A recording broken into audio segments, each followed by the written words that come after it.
अस्सलाम वालेकुम dear students, welcome to my YouTube channel. उम्मीद करती हूँ कि आप सब खैरियत से होंगे। हम स्टडी कर रहे हैं 10th की बायो का चैप्टर 11 होम्योस्टेसिस, जिसमें हम होम्योस्टेसिस की टर्म को समझने की कोशिश करेंगे और उसके बाद हम होम्योस्टेसिस इन प्लांट्स और इन एनिमल्स भी पढ़ेंगे। होम्योस्टेसिस का मतलब होता है मेंटेनेंस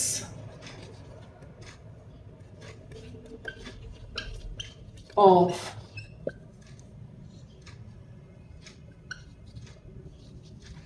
इंटरनल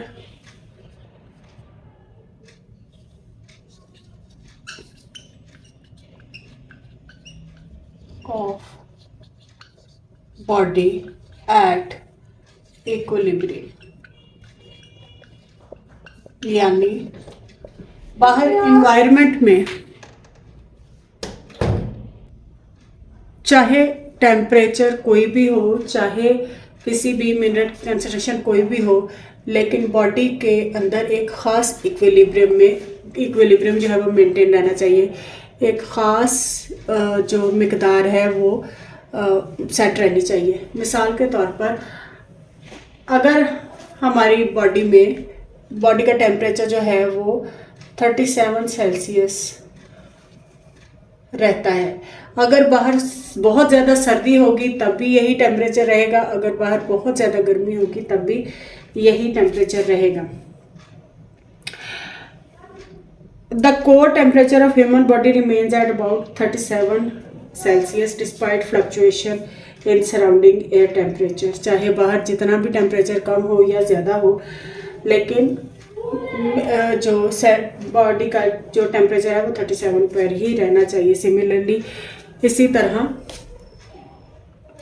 ब्लड ग्लूकोज की एक एग्जांपल दी हुई है आपकी बुक में कि ब्लड ग्लूकोज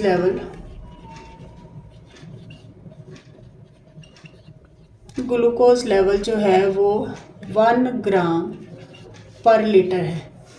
अब अगर आपने किसी दिन बहुत ज़्यादा मीठी खुराक खाई है तो भी ये कंसंट्रेशन यही रहेगी 1 ग्राम पर लीटर।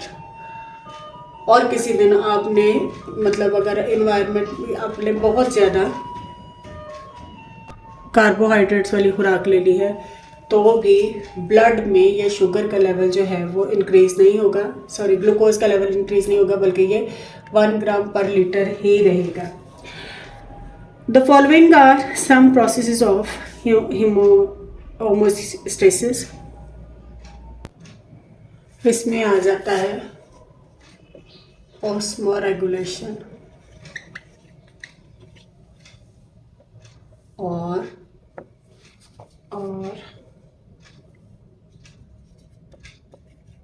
थर्मोरेगुलेशन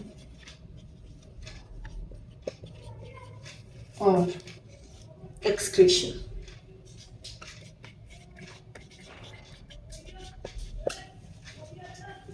ऑस्मोरेगुलेशन में जैसा कि इसके नाम से जाहिर है, ये मेंटेन करता है amount of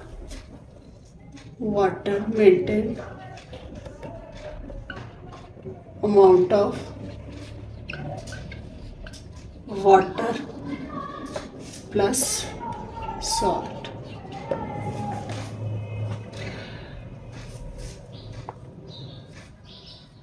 in body fluids, blood और टिश्यूज़ के अंदर जो फ्लूइड होता है उसमें वाटर और जो सॉल्ट की कंसंट्रेशन है उसको ये रेगुलेट करता है। इस प्रोसेस को हम ऑस्मोरेगुलेशन कहते हैं। हम जानते हैं कि पानी और सॉल्ट्स की जो बॉडी फ्लूइड के अंदर जो मिकदार होती है, control the process of diffusion and osmosis के ज़रिए वो जो है उसको रेगुलेट किया जाता है। उसके बाद है थर्मोरेगुलेशन, जैसा कि इसके भी नाम से जाहिर है कि ये मेंटेन करता है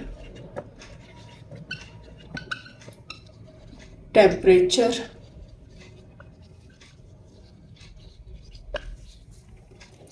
ऑफ बॉडी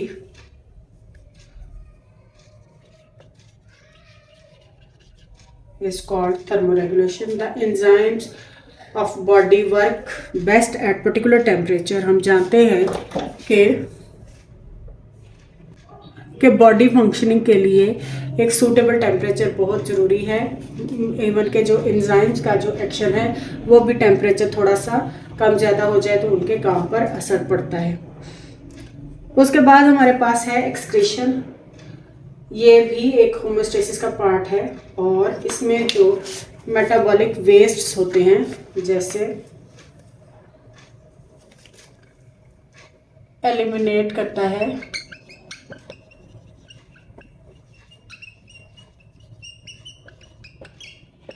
मेटाबॉलिक वेस्ट जिनमें सबसे ज़्यादा जो डेंजरस है ह्यूमन बॉडी के लिए नाइट्रोजनस वेस्ट, उसको भी एक्सक्रीट आउट करता है। एक्सक्रीशन में the metabolic waste are eliminated from the body to maintain the internal condition at equilibrium. अगली वीडियो में हम होमोस्टेसिस इन प्लांट्स और एनिमल को डिस्कस करेंगे। उम्मीद करती हूँ कि यहाँ तक आपको अच्छी तरह समझ आ गया होगा। फिर भी अगर कोई कन्फ्यूजन हो तो आप कमेंट सेक्शन में पूछ सकते हैं। Please like share and subscribe my YouTube channel. Thank you.